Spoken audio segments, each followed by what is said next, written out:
One day ekuseni around 7 izulu lalina futhi linokuduma okunamandla. uDuma kanye nendodakazi yakhe ena16 babeyiculela futhi besanda kuvuka. Ngo10 am uDuma uke wahamba waye ekamereni kuyobheka uma wakhe since engaqhamuki ibreakfast isiready. Wathi nje vula umnyango wafica uma wakhe eweka kabuhlungu phansi ethula. Ukwamvusa uma wakhe emnyakazisa kodwa wangavuka. uDuma wakhala futhi wamemeza nomakhelwane batheleka. Kuthe nje kusasha isililo kwangena noLucky oyifirstborn since bezalwa bebabili kuma wabo. uLucky wakhala futhi wadumala ngokushona kwama wakhe. Then after sometimes uLucky kwahamba woclaim imali kamasingcwabisane kama wakhe kumfela ndawonye enziwa amalungiselelo kama wakhe wancatsha ngesizotha futhi kwaqedwa.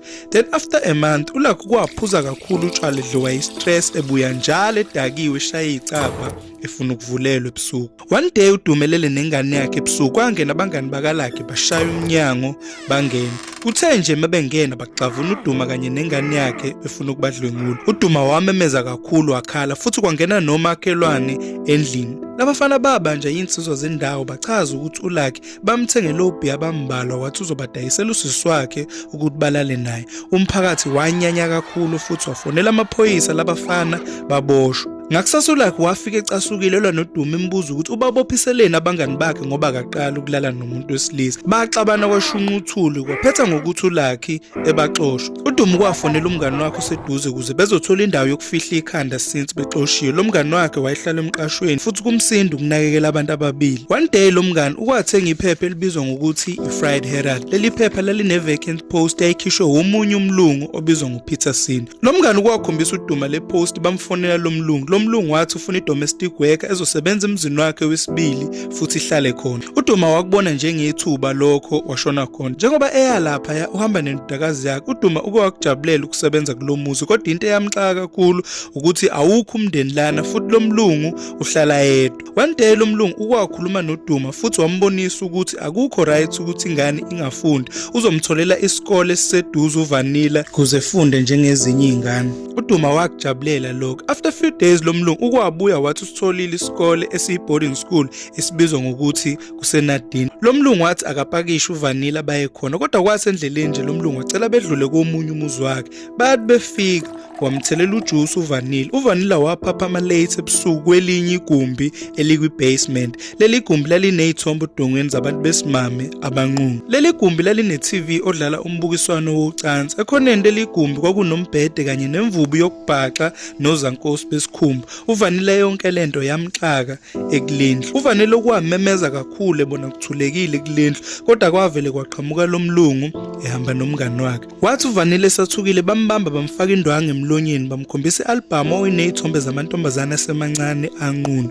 Amanye ayivalele kwi-container ishonile ngenxa yokushisa. Uthe esathukile wabona nezinye izithombe zamantombazane abulewe ngehluko anqunywa nolimi. uVanilla wabuza ukuthi kungani lamantombazane ebulewe kanje kodwa lo mlungu waphendula ngokuthi lamantombazane ayezenza ukuthi asile ezama ukweqa. Lo mlungu wachaza ukuthi bona baqasha amantombazane asemancane wayengaqondile ukuqasha uDuma kodwa wabona uVanilla kwanzima ukumhlukanisa uDuma kodwa mengazama ukubaleka engambulala uma wakhe. Lo mlungu wamncenga uVanilla ukuthi akacooperate kule project ezokwenziwa njengamanje. Uzomrewarda ngokuthi ephesheya futhi eyoqala impilo kabusha. uVanilla wabuza le project ukuthi yini. Uthe esabuza omunye umlungu wakhipha ikhamera wayibhekisa ngakuye uPeterson.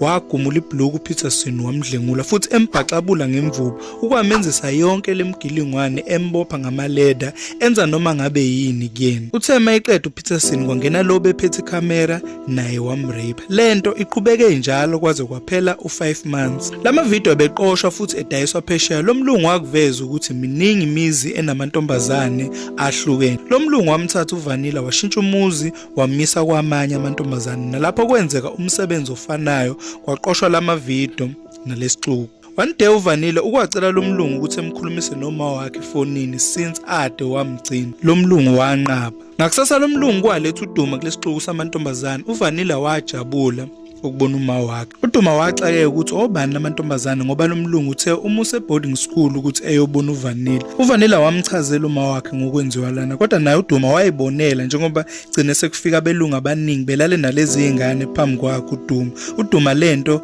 yamkhungatha umqondo. Labelungu lento bayenza kwaze kwaphela unyaka, but one day bavuka labelungu bengasekho futhi iminyango ingakhiyiwe. Amantombazane aphuma ajabula ukubona ilanga futhi agcwala izinkalo. uDuma noVanilla baya kwi-local police station bachaza sonke istory emaphoyiseni. Babuyiselwa ekhaya futhi amaphoyisa amxwayisa uLucky ukuthi mengaphinda axosha uDuma kanye noVanilla bazombopha. Bajabula ukuba sekhaya. uVanilla ukwamzonda umuntu wesilisa, especially umlungu. Lento yayimhlupha, eyicabanga futhi engalali nasebusuku. Mayezwa nje izwi lomuntu wesilisa wayethuka. But step by step njengoba kuhamba isikhathi ukwazama ukuheal. After a year ukwazama ukuyibutha empilweni wenza i-short course e-computer. Njengoba ebusy nale course kunelinye ibhungu elamthanda laze lamlobola lamenza umfazi. Inkinga ucansi ababelenza kwangesilo lolu uVanilla owayelijwayela. uVanilla uthi ngathi ngalala abafana abaningi isikhathi esodwa abahlukahlukene bemenza sakumhlukumeza